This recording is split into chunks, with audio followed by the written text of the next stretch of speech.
India जब भी जीता है ना, जिस भी स्पोर्ट में जीतता है, खुशी तो रहती है। और क्रिकेट के साथ साथ जब खो खो में भी जीते, हॉकी में जीते या कहीं भी विश्व में हमारे स्पोर्ट्स पर्सन्स का नाम हो तो अलग सी खुशी रहती है। अभी हाल ही के अंदर खो खो विश्व कप भारतीय टीम जीती है, जिसके बारे में हमने पहले बात कर चुके हैं और हम कुछ प्लेयर्स के साथ इंटरव्यू पे बातचीत कर भी चुके हैं और कर भी रहे हैं। वैसे शुरुआत में ही एक रिमाइंडर मैं आपको दे देती हूँ कि खो खो विश्व कप मेन एंड वुमेन दोनों जीते थे बस अभी कुछ ही दिन पहले, एंड उनके कुछ स्टार प्लेयर से हम ऑलरेडी बातचीत कर चुके हैं।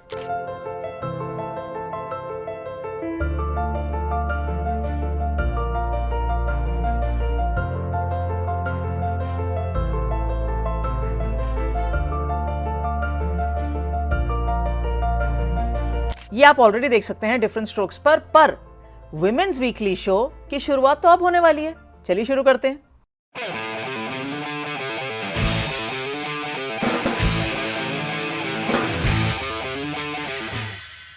स्वागत है आपका डिफरेंट स्ट्रोक्स पर। एंड विमेन्स वीकली शो में सबसे बड़ी खबर यह है कि विमेन्स एशेज जो इंग्लैंड ऑस्ट्रेलिया के घर पर खेल रहा है, अभी तक एक मुकाबला भी नहीं जीता है। तो इसमें बड़ी चीज़ क्या है भाई, 2014 से लेके अभी तक इंग्लैंड तो विमेन्स एशेज जीता नहीं है। इनफैक्ट 2017 से लेके अभी तक जितनी भी मैचेस इंग्लैंड ने ऑस्ट्रेलिया में खेले हैं, एक भी नहीं जीता है। अभी भी इंतजार ही कर रहे हैं अपनी पहली जीत का। देखिए गुस्से में तो बहुत है, चाहे वो हेदर नाइट हो, चाहे वो सोफी एकल्स्टन हो। भाई सोफी एकल्स्टन ने तो एलेक्स हार्टली को इंटरव्यू देने से ही मना कर दिया था और उस पर थोड़ा सा विवाद उठा था, लेकिन उस सबको शांत कर दिया गया है इंग्लैंड के ड्रेसिंग रूम से कि नहीं नहीं ऐसी कोई बात नहीं है। ये बात ज़रूर है कि हम खुश नहीं हैं क्योंकि हम हारे हैं, लेकिन हम अपने ऑस्ट्रेलिया को रिस्पेक्ट भी करते हैं, हम अपने मीडिया वालों को भी रिस्पेक्ट करते हैं और हम ये भी जानते हैं कि हम बहुत अच्छा खासा मेहनत कर रहे हैं। कोच साहब जो इनके जॉन लुइस हैं, उन सबके यही वर्ड्स हैं। इनफैक्ट प्लेयरों के भी कुछ ऐसे ही वर्ड्स हैं जो एमी जोन्स ने आके कहा है एज अ विकेट कीपर कि नहीं हम बहुत रिस्पेक्ट करते हैं। पर ये सारी चीज़ आई क्यों? वो इसलिए आई क्योंकि पहले एक दिवसीय मुकाबले तो इंग्लैंड हार चुका था ऑस्ट्रेलिया से। मौके थे जीतने के, पहला और दूसरा वनडे इंटरनेशनल जीतना चाहिए था इंग्लैंड को, लेकिन जीते नहीं थे। तो जब तक T20 सीरीज आई इनके सामने तो भाई ऑब्वियस सी बात है कि अगर T20 नहीं जीतेंगे तो बहुत ज़्यादा पिछड़ जाएंगे पॉइंट्स टेबल पे, क्योंकि पॉइंट्स का खेल है one-days, T20s and test match. तो जब T20 श्रृंखला शुरू हुई तो फिर ऑस्ट्रेलिया किस तरीके से खेलेगा उस पर डिपेंड करता था। इंग्लैंड ने एफर्ट पूरा मारा, लेकिन पहले मैच में तो कोई चांस ही नहीं था, बहुत कन्विंसिंगली ऑस्ट्रेलिया जीत गई। सेकेंड T20 मैच में बारिश ने थोड़ा स्पॉइल स्पोर्ट कर दिया। मुझे लगता है कि जब हेदर नाइट बैटिंग कर रही थी और जब बारिश आई, अगर वो डिले नहीं होता या मैच पूरा जाता तो शायद, क्वेश्चन मार्क है, शायद इंग्लैंड वो मुकाबला जीत जाता, लेकिन ऐसा हुआ नहीं और डेकवर्थ लुइस के चलते 6 रनों से ऑस्ट्रेलिया ने सेकेंड T20 मैच भी जीत लिया।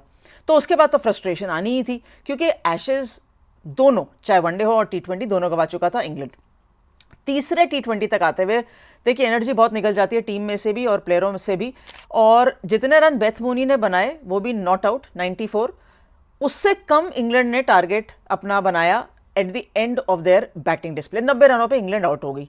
तो अब आप ये सोच लीजिए कि इंग्लैंड के ड्रेसिंग रूम में इस समय कितना ज़्यादा सैड माहौल होगा, क्योंकि एक बार फिर सिर्फ एशेज गवाई नहीं है, अब एक टेस्ट मैच बचा है जो 30 तारीख को शुरू होगा, 30 जनवरी को, और अगर वो भी इंग्लैंड नहीं जीती तो 16-0 से हार जाएगी। मतलब 16-0। एशेज जो है ना, चाहे मेंस के हों या विमेंस के हों, बहुत इंपॉर्टेंस रखते हैं विमेंस क्रिकेट के अंदर। एंड अभी तक ऑस्ट्रेलिया अपनी डोमिनेशन दिखा चुका है और क्या पता जिस तरीके से खेल चल रहा है टेस्ट मैच में भी डोमिनेशन दिखाई दे। इसके अलावा वेस्ट इंडीज़ और बांग्लादेश की श्रृंखला वेस्ट इंडीज़ में चल रही है और इनफैक्ट मैं बहुत खुश हूं देख के कि बांग्लादेश कितनी जल्दी इंप्रूव कर रहा है। देखिए पहला मैच तो हेली मैथ्यूज़ अकेली जिता के ले गई थी वेस्ट इंडीज़ को अगेंस्ट बांग्लादेश, और जब हेली मैथ्यूज़ शतक बनाती हैं तो फिर तो बाकियों को चांस कम ही रहता है जीतने का। लेकिन दूसरे मैच में जब हेली ने रन नहीं किए तो फिर बांग्लादेश के कप्तान निगर सुल्ताना ज्योति ने कहा मैं हूं ना, मैं रन बनाऊंगी, मैं टीम को जिताऊंगी, एंड बांग्लादेश ने वेस्ट इंडीज़ को सेकेंड वनडे हरा दिया। अब जैसी सीरीज़ बराबरी पर आई तो उम्मीद जगी बांग्लादेश को कि एक मैच और जीतेंगे तो सिर्फ श्रृंखला ही नहीं जीत जाएंगे, विश्व कप की तरफ क्वालिफिकेशन का कदम भी बढ़ा चुके होंगे। लेकिन जब तक तीसरा वनडे इंटरनेशनल आया तब वापस वेस्ट इंडीज़ थोड़ा जग गई। लो स्कोरिंग अफेयर ही था, लेकिन बांग्लादेश वो मुकाबला जीत गई। माफ करिएगा, वेस्ट इंडीज़ वो मुकाबला जीत गई बांग्लादेश के विरुद्ध। अब श्रृंखला तो वेस्ट इंडीज़ जीत गई है 2-1 से, प्लस वेस्ट इंडीज़ अभी प्रॉपरली तरीके से क्वालिफाई नहीं करी है 2025 विश्व कप के लिए, लेकिन बांग्लादेश को अब qualifier, that is ICC qualifier खेलना जाना पड़ेगा। देखिए आईसीसी क्वालिफायर ये होता है कि पहले जो टॉप 6 टीम्स होती हैं टिल अ सर्टन डेट वो क्वालिफाई करती हैं विश्व कप के लिए। इंडिया तो हम होस्ट हैं तो हम तो वैसे ही क्वालिफाई कर चुके हैं, प्लस हमारे अंक तालिका में वैसे ही ऊपर की तरफ हैं।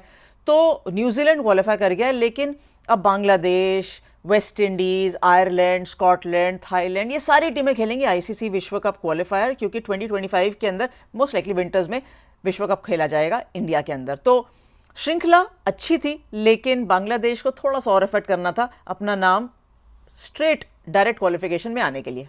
हमारी युवा टीम अंडर 19 टीम अच्छा कर रही है, अब सुपर 6 में आ गई है और 2 मुकाबले हैं उनके सुपर 6 के अंदर। उसके बाद वो क्वालिफाई करते हैं तो ऑफ कोर्स नॉकआउट मैचेस के लिए जाएंगे। एक और चीज है जो हमारी मेंस टीम भी अच्छा कर रही है, वो है युवा पीढ़ी, वहां पर भी अच्छा कर रही है। अभिषेक शर्मा ने कितनी बढ़िया तरीके से परफॉर्मेंस दिखाई थी पहले T20 मैच में अगेंस्ट इंग्लैंड। तो youngsters are doing well, which is obviously very good news.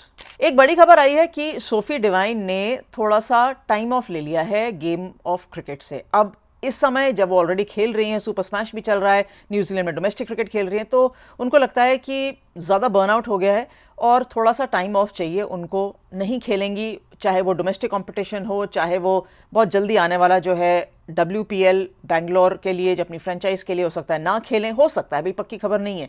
तो थोड़ा सा टाइम ऑफ मांगा है। अगर टाइम ऑफ के चलते वो WPL में भी नहीं आती हैं तो इंपॉर्टेंट प्लेयर हैं, क्योंकि ऑब्वियसली नंबर्स हैं, कंट्रीब्यूशन है, वर्ल्ड कप विनिंग कप्तान है न्यूजीलैंड की, तो कंट्रीब्यूशन तो उनकी है।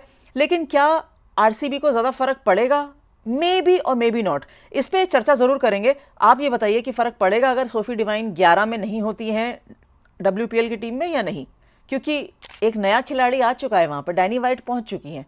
तो एक सवाल है, इस पर हम लंबी बात करेंगे, लेकिन आप अपना ओपिनियन मुझे ज़रूर दीजिएगा कि क्या सोफी डिवाइन के मिसिंग होने से आरसीबी को बहुत ज़्यादा फर्क पड़ेगा या नहीं, अगर वो WPL में नहीं आई खेलने के लिए। तो अब क्योंकि युवा पीढ़ी की बात कर ही रहे हैं, तो फिर शो की शुरुआत के अंदर हमने खो खो की सेलिब्रेशन बातचीत उनके खिलाड़ियों के से करी थी।